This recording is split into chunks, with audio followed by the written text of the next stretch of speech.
Muntu ndani wonga Yesu, haleluya. Muntu ndani wonga Yesu, haleluya. Wasayenda akuyenda, haleluya. Wasachira akuchira, haleluya. Wasabala akubala, haleluya. Muntu ndani wonga Yesu, haleluya. Say hallelujah, hallelujah, hallelujah, amen. Hallelujah, hallelujah, amen. Oh, hallelujah, hallelujah, amen. Hallelujah, hallelujah, amen. Wosabala, agubala, hallelujah. Muntu ndani wonga Yesu, hallelujah. Ndulandile nokondedwa omvera konse kumene muli. Heneleke ichale mtumiki wanu believer lero pa 7 April 2025 movie wachiponyeponye nkhawa sabutopiki kunyozedwa chifuka cha kusabala. 1 Samuel chapter number 1 verse number 5. Verse 5. Koma anampatsa Hana magawo awiri chifukwa anamkonda Hana, koma Mulungu anatseka mimba yake. Verse 6. Ndipo wonyodolayo anamputa kwakukulu kuti amuwawitse mtima, popeza Yehova anatseka mimba yake. 7. Ndipo popeza munthuyo adatero chaka ndi chaka, popita mkaziyo ku nyumba ya Yehova, nzakayo amamputa. Chifukwa chache iye analira misozi nakana kudya. Ndipo mwamuna wache Elikana anati kwa iye, Hana, umaliliranji? Ndipo umakaniranji kudya? Kodi mtima wako uwawa ninji? Ine sindili wakuposa ana 10 kwa iwe kodi? Chomwecho Hana anauka radya msiro ndi kumwa. Ndipo Eli wansembe nakhala pa mpando wache pa mphuthu ya kachisi wa Yehova. Ndipo mkaziyo anali ndi mtima wowawa, napemphera kwa Yehova, nalira misozi, nalonjeza chowinda nati, Yehova wamakamu, mukapenyerera ndithu kusauka kwa mdzakazi, kwa mdzakazi wanu, ndikukumbukira ine, ndikusayiwala mdzakazi wanu, mukampatsa mdzakazi wanu mwana wamamuna. Iye adzampereka kwa Yehova masiku onse a moyo wake, ndipo palibe lumu lidzapita pamutu pake. Atate, m'dzina lodabwitsa la Ambuye wathu Yesu Khristu, ulemelero upitenso kwa inu. Zikomo chifukwa ndinu wabwino, amene mumatsegula mimba zotsekedwa, amene mumamasula amene anjatidwa, amene mumachiritsa nthenda za mkonakona. Ilemekezeke dzina lanu. Tilinso pamaso panu Yawe, tawerenga mawu anu. Jehova, lero mulankhulenso ku mbumba yanu. Limbikitsani Jehova, chenjezani Jehova, dzudzulani Jehova, ndipo tidzamva m'dzina la Yesu. Amen. Bilifa tinasowana masiku awiri yawa kona la munda. Ndimanena nthawi zonse kuti munda umumu muli ntchito endi kona ija kuli ntchitonso yapadera. Mwadi Bilifa palipo pena silinafike olo ndi khasu, palipo pena silinafike olo ndi nkhwangwa kuti tigwese. Ulipo kwina Bilifa kukufunika chigalauza, kufunika ndithu kutembenuza nthaka. Munda unga ukulu kwambiri mundawo. Ndinako kutsimikizika mtima kuti konkonso ntchito ikuyenda mu weekend imeneyi. Mulungu sanakhale chete, ma intercessor mbuya kudaliseni kwambiri chifukwa mukuyimabe kuti ntchito ipite chitsogolo. Pitirizani kutipempherera kuti tigonjese tipambane. Chodziwika nchimodzi pate imachitika kumwamba pamene moyo umodzi watembenuka mtima. Osati ma 1000 anthu, munthu mmodzi yekha kangotembenuka mtima kumwamba kumakhala phwando. Ndatumika ngati amene apangisa phwando, ndatumika ngati amene apangisa chimwemwe ndi chisangalalo kumwamba chifukwa cha moyo umodzi umene wachita baibai mu ufumu wa mdima. Ndimafuna ndifunseni, kodi mu weekend imeneyi mwamtsogolera wina kwa Yesu? Ambuya tithandize. Timasiyana ife sabata yatha, timaona ife nkhawazi kuti kudziko kuno anthu akusalidwa chifukwa cha matenda. Ndati mamanga wiki ija ni nkhani ija ya Lazaro kuti kudziko anthu amasalidwa chifukwa cha vilonda akununkha amene atidwazika amene. Ndipo wiki atha taphunzira zochuluka.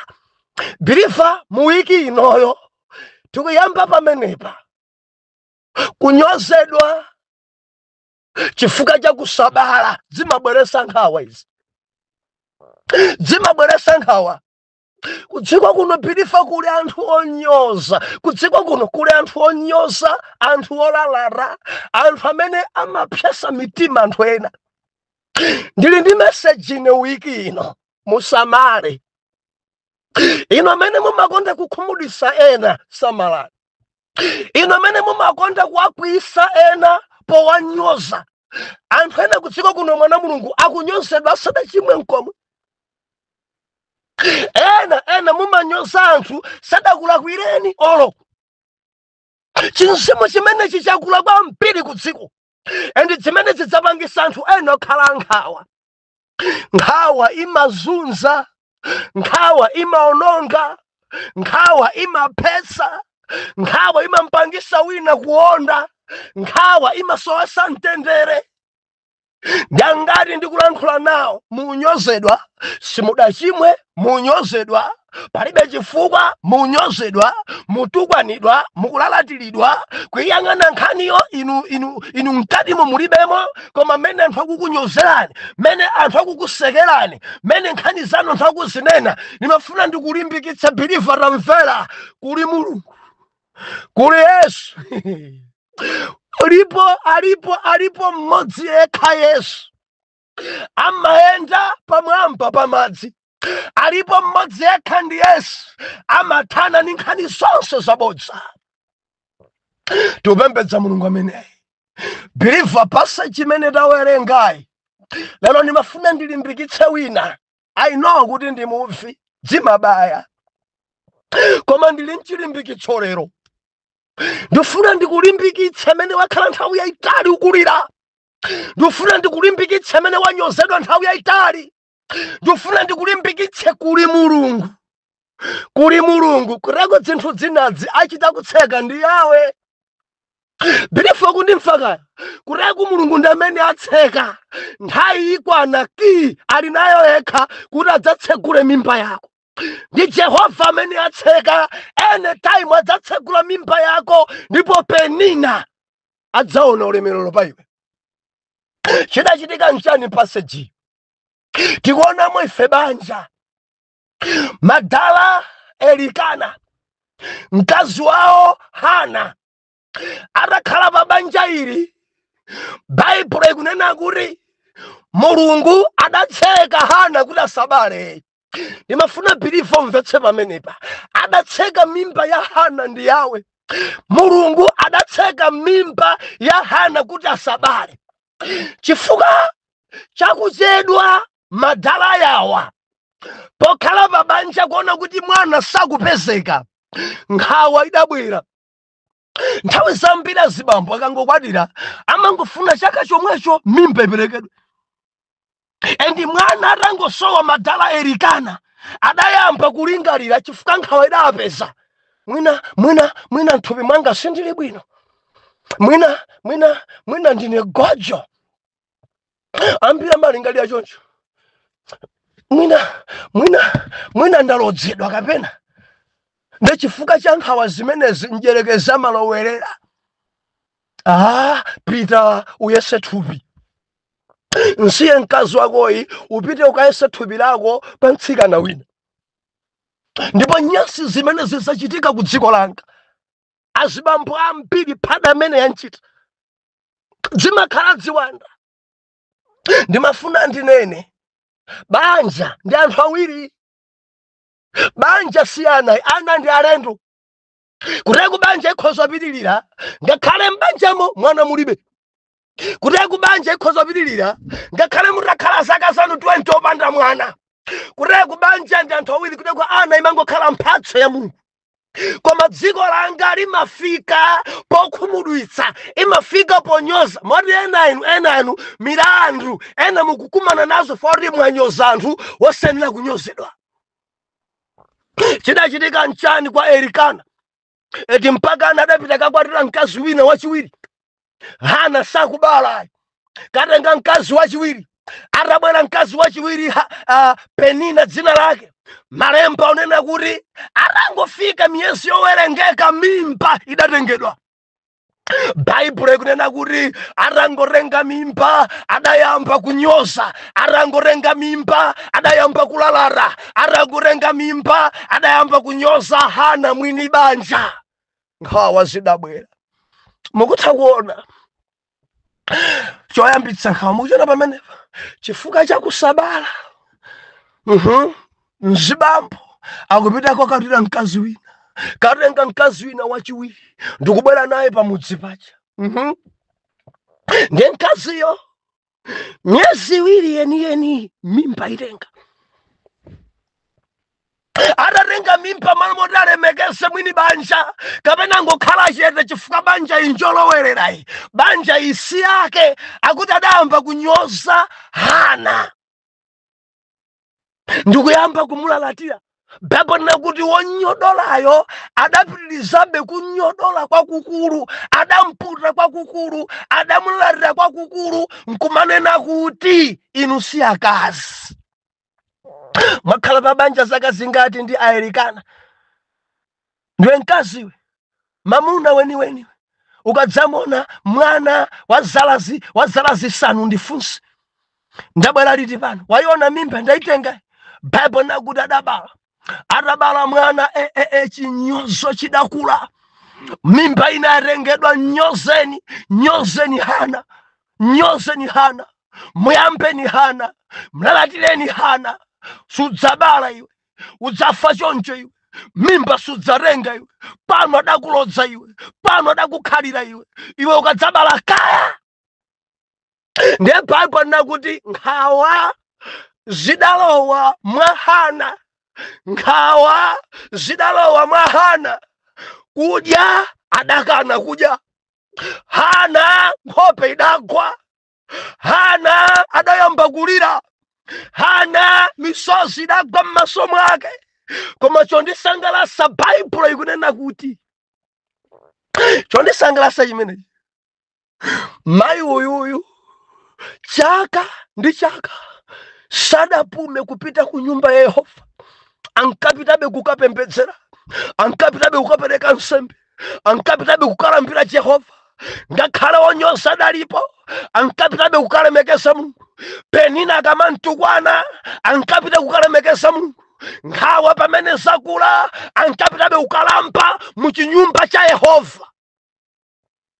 Baibulo ikunena kuti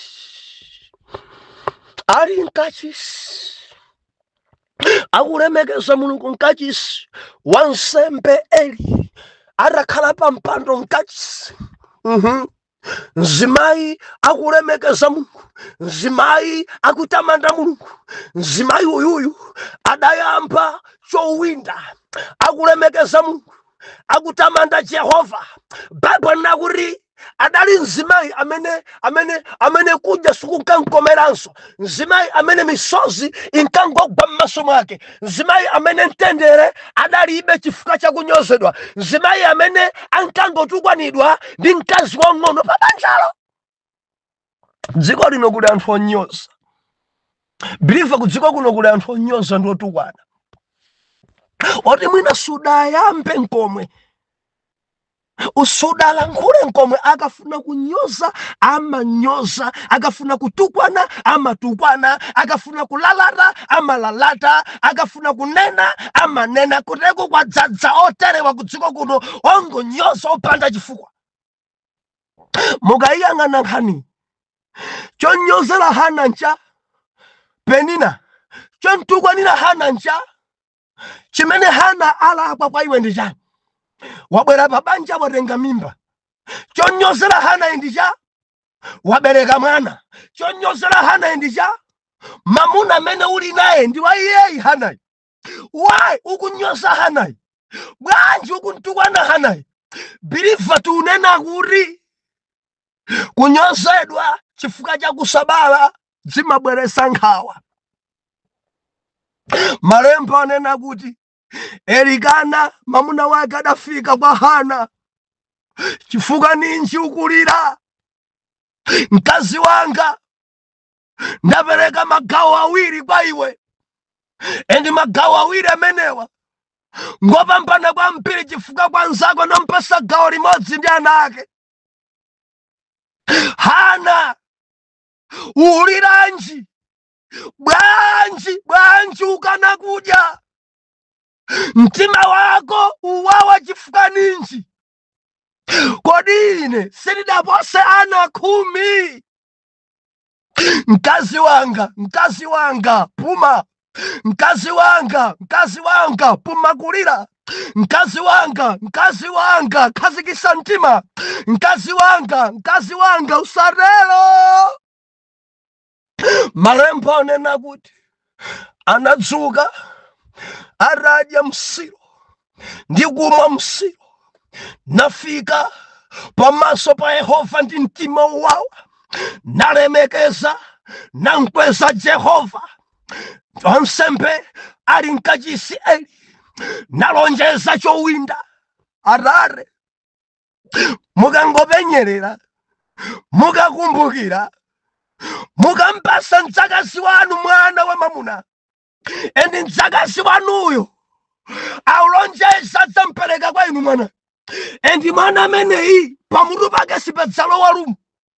Mukakumbukira mdzakazi wanu, mukakumbukira mwana wanune, mukatikumbukira Jehova, mukachosa ntonzo, mukachosa nyozo wanga, Jehova mwanayi adzakhala wanu. Ende adachita kunena mukandipatsa mwana wa mamuna. Haleluya. Kunyozedwa chifukwa cha kusabala, nkhawa. Hana dalira, kudya dakana, mtendere dalibe ndi Penina, kunyozedwa ndi Penina. Haleluya. Ndimafuna ndikulimbikitseni omvera, Mulungu amamva, Mulungu amaona, endi Mulungu ali ndi nthawi. Titonsa na Mulungu. Penina pamoyo wana Mulungu sasowa. Ndimafuna mumve chimenechi mpingo wa Yehova.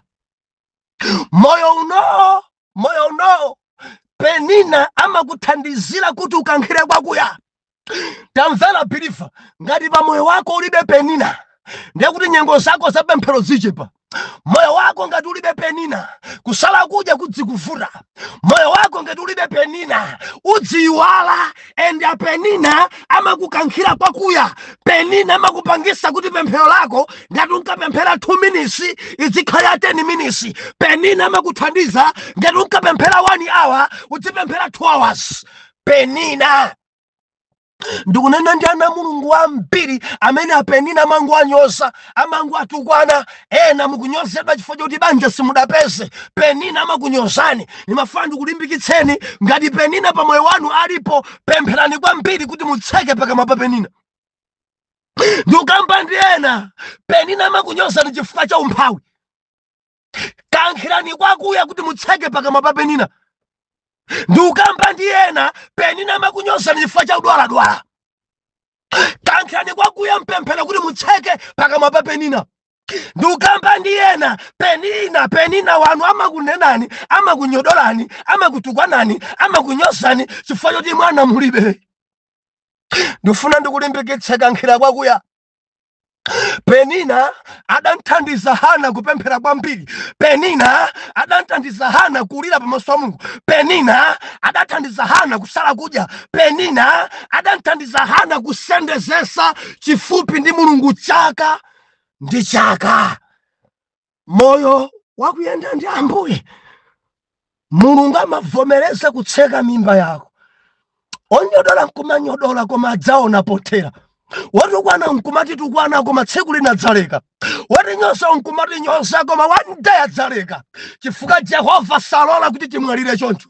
Jehova sakulola bilifa kuti umwalire opanda banja. Kumwamba savomereza kuti umwalire opanda mwana. Ndifuna landire chimene chimudzina la Yesu. Patalike, pafupike, udzayamwisa.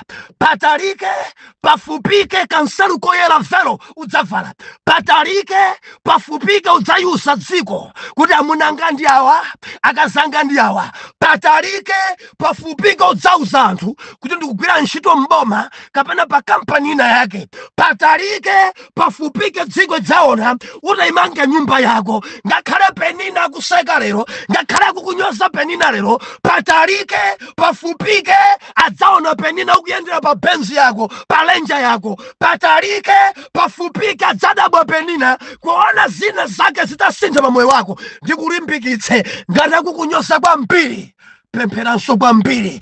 Ngati akukutukwana kwambiri, sala kudya kwambiri. Ngati akukunena kwambiri, kankhira kwakuya kwambiri. Haleluya. Amene ndi Penina amamvesa kuwawa.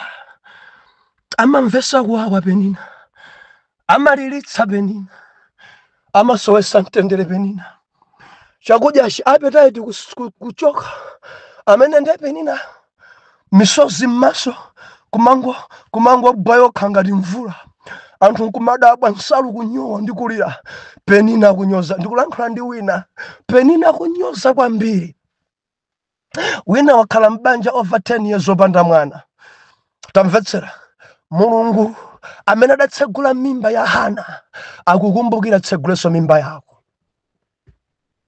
Ndikulankhula ndi wina undivomereza abusa. Ndanyozedwa ine. Ndikunyozedwa abe ine. Chifukwa chokuti mwana ndilibe. Ndikunyozedwa abe. Ena amene akuvuta kwambiri ndi amunanu. Ena amene akuvuta kwambiri ndi akuchimuna. Muleke mene. Ukwatire mkazi wina. Muleke mene. Ndipo nkhawa zanu zakula. Nkhawa zanu zazikulu kwambiri. Nkhawa zufika pokukondetsani. Nimafuna ndikulimbikitseni. Kankhirani kwakuya mpemphero. Pempherani kosalekeza. Ndalireni Jehova. Pamene Penina wa achuluka ukukunyozani. Ndi pamene nthawi zanu zopempherani kusala kudya zichuluke. Kuti mutseke pakamwa pa Penina. Timatseka ndi pemphero. Atapemphera ndikusala kudya Penina nimafuna pamene pati pawerenge. Verse number 20. Chapter tawerenga chicha chapter number 1. Cha 1 Samuel. Verse number 20. Bible likunena kuti ndipo panali pamene nthawi yake idafika Hana adayima nabala mwana wa mamuna namutcha dzina lake Samueli nati chifukwa ndidampempha kwa Yehova. Praise God. Nthawi idafika ya Hana. Nthawi idakwana ya Hana. Nthawi idafika ya Hana. Aranyozedwa, aralatiridwa, aranyozedwa, aratukwanidwa, anapasidwa mayina achilendo ndi gojo ngogwa mpapaya alibe mphamvu sangabale ngofoka mimba mwache chiberekero sichili bwino. Anthu amanena kudziko kuno, apenina amanena kudziko kuno, amanyoza kudziko kuno. Bible kunena kuti koma nthawi idafika ya Hana, Jehova adatsegula mimba yake, atapemphera. Endi chinsinsi omvera ndi ichi: Hana sadamuyankhe Penina. Chimene Hana adachita, akamantubwana kwambiri ndi pamene iye amapita kukapemphera kwambiri. Ndimafuna ndilangize mu Yuda, believer amvetsera, akamakunyoza usamayankhe, akamakutukwana usamayankhe. Ukamva mtima kupweteka, lowa mchipinda chako pemphera.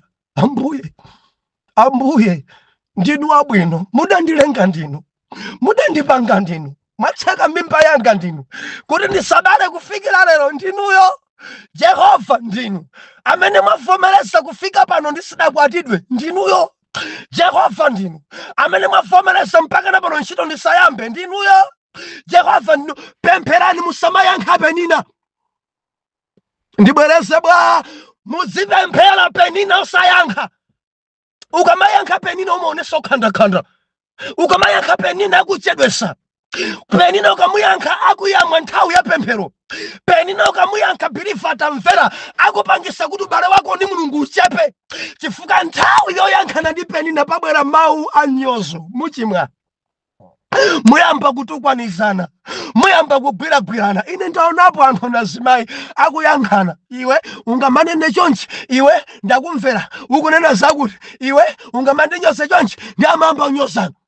Mutu wachi waukulu achoka tachiyang'anani zimendo zachezi, kenako basamba umanga nsalu mchuno, awamba uthidzimulana. Wayi kuyankhana. Believer usamayankhe, akamakunyoza usamayankhe, akakutukwana usamayankhe, akakulalatira usayankhe. Pinda mawondo, pemphera. Lemekeza Jehova, pemphera. Jehova amene atseka mimba yako adzatsegula. Jehova amene apangisa kuti lero usakhale mbanja, akutumizira Adamu wako pompano akupasa Bowazi yako. Osayankha kakunena chani. Enati ayi akazi amenewa alibe amunawa, akusokoneza amuna athu, ndi amene akuzembera amuna athu. Usamayankhe zimenezo, ndi chipongwe. Osayankha zimenezo, osayankha kamanena zimenezi. Pemphera. Chinsinsi cha Hana sadayankhe. Bible inena kuti koma nthawi ya Hana idakwana, adayima. Muganiza banji Hana atangoyima nkukhala woyembekezera, kodi Penina adanyozabe? Believer mafuna kulimbikitsa, ukangoyima china chake chikachitika pa thupi lako, onyoza sanyozanso. Ukangokhala woyembekezera mimba ya miyezi iwiri kanja miyezi itatu, anthu nkumaona kuti ngoyembekezera, Penina sanyozanso.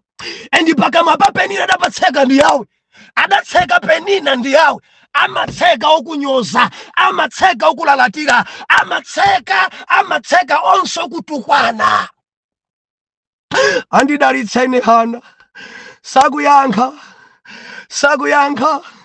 Koma ndikuganiza tangokhala ni miyezi ija itatu, nsalu adayimanga m'mabere, nsana utachoka kale, adayamba kuyenda kudusa saidi imene idali Penina. Ndikumaona kuti mawu amene unkanena kuti ukadzamona mwana ukadzatenga mimba ukadzatenga mimba udzatifunse. Bible inena kuti atakhala woyembekezera Hana, Penina adaona koma sadanyozenso. Haleluya. Hana chitenji amanga m'mabere mwezi iwiri yeniyeni, nsana ayamba kuchola, ayamba kufuna mchenga, nsomba sakufunanso kudya koma tutaka. Zambiri wakhala woyembekezera amafuna zakudya zina zimene anthu sakuzikonda. Bread uja mafika ponunkha bread usamfuna. Banja ndikufuna mbatata koma yakunsanje yakholowa. Tini mbatata kuntunda kuna imene ikuoneka kuti njaufa kwambiri, ndikufuna ija ukhala ngati phalaphala. Chamimba wina kulakalaka mbewa. wina andikufuna mango awisi bakale nchere mixi sabola ndikufuna mango zokulibe mimba zakudya dzamba kuyitanisidwa mimba andi nzibambo nayenso amajijilika akati atilala ndikufuna nkhuku lero koma ikhala yotcha pa makala muthilemo gandi galiki muikamo mandimu chani kuntima kwanga kukuli ndipo nkhuku imene imasakidwa mpaka na episode chifuka cha mimba chimene chikunena kuti pakufunika nkhuku yotcha pa makala. Ndimafuna ndinene ndi wina amene wanyozedwa watukanidwa ilipo tsiku imene Jehova adzakukumbukire ndipo nthawi yako ikakwana onyoza sadzanyoza, nthawi yako ikakwana ukutukwana sadzakutukwana, nthawi yako ikakwana ndikuti ikakwana yakwana. Ndimafuna ndikulimbikitsa pa Samueli sabwera mopheka kureku Samueli sangafanane ndi ana a Eli achina Hofni ndi Pinehasi. Bilifa munimvesaka olo dziana zonse za Penina kadabereka dziana dzingati endi mukayerekeza ndi Samueli ngosafana. Dziana za wansembe Hofni ndi Pinehasi dziana zoledzera zimene zidapangisa banja lako nkhalambe sapeseka. Koma mukawerenga bwino chapter number 2 cha buku la 1 Samueli ngakhale chapter number 3 akuti mwanayo Samueli ankakula ndi chisomo, ankakula chifukwa Mulungu adali naye. Believer za original zimachedwa, zeni zimachedwa, mabanja eni amachedwa, ndaliso weni umachedwa, chokhalitsa chimachedwa. Idzi zimene zikuchitika pompo zinza China zikhoza kukongola kuoneka ngati golide kunja koma sizichedwa kukungudzika kuonongeka. Ine ndi mboni ndaona dzina za China zasanga kwambiri kumango kwati lero after 3 months chikwati chatha chikwati koma cha China dzafulumira bwanji chonchi. Samueli amachedwa. Nimafuna ndilimbikitse mzimayi wina mamuna wako ndi Samueli nchifukwa chakuchedwa chifukwa paiye pali chisomo chochuluka endi mamuna amene ukadzangu manga naye banja boma lanu lonselo adzadziwa chikondi cha mamuna amene Samueli amakonda. Samueli amene anthu adzachita kudabwa koma anzathu mudachedwa kureku ena amene akwati bakale wadzasilira kwa mpiri mamuna wako koma achemwa inu ndiye mwapempheradi mwampeza mamuna weniweni. Chimamuna changacho ndakhala nacho 5 years ndilibe mtendere ngati wanu. Ndilimbikitsa wina amene mimba yako yauma tamvera wa mimba mwako ndi Samueli ndipo sangafanane ndi ana aye endi sangafanane ndi dziana zimene Penina akubereka chifukwa mwana wa mimba mwako ndi mwana wa malonjezano. Mwana amene ali mimba mwako Jehova amulongeza zochuluka. Mwana amene ali mimba mwako ndi amene adzakhala chothandizo lako. Mudziwa ena adabereka koma ana awo akonda nawo pano, ana awo akabwesera nkhawa pano, ana awo akuwamenya pano. Zikangoledzera dziana kubwera kudzathedzimula mayi awo, dziana zikaledzera zikubwera pa nyumba kudzangosokoneza. Wina adabereka mwana mmodzi Samueli, mwana mmodzi yemwe yakunsamala mpaka na pano. Samueli amachedwa. Samueli amachedwa. Mamuna akakhala Samueli amachedwa. Ntchito ikakhala kuti ndi Samueli amachedwa. Mwana akakhala Samueli amachedwa. Baibulo ikunena akuti nthawi idakwana ya Hana adayima nabereka mwana wamuna namutcha dzina Samueli chifukwa chakuti adachokera kwa Yehova. Moti dzina loti Samueli imatanthauza wochokera kwa Yehova. Dzochokera kwa Yawe zimachedwa, dzochokera kwa Mulungu zimachedwa, koma zikafika zimakhala zokhalitsa, zikafika zimakhala dzenedzene, sizikhala za temporary, sizimabwera kudzaona pamalo. Zimakhalitsa za Yawe, zimakhalitsa za Yawe za original, za Yawe dzenedzene. Ende akakupeza mwana Samueli umamva mtendere kuti ndalandira Samueli. Ndikulimbikitse akunyoza, akutukwana, akubweresera nkhawa chifukwa chakuti ndi osabala. Samueli akubwera apenina onse adzakhala chete, Samueli akubwera. Okutukwana onse adzakhala chete, Samueli akubwera. Okunyoza onse adzakhala chete, Samueli akubwera. Ndi ukamba ndi mzimayi wina ukutukwanidwa kwambiri, ukunyozedwa kwambiri, mwina ndi pa mpingo akukunyoza kwambiri, tamvera.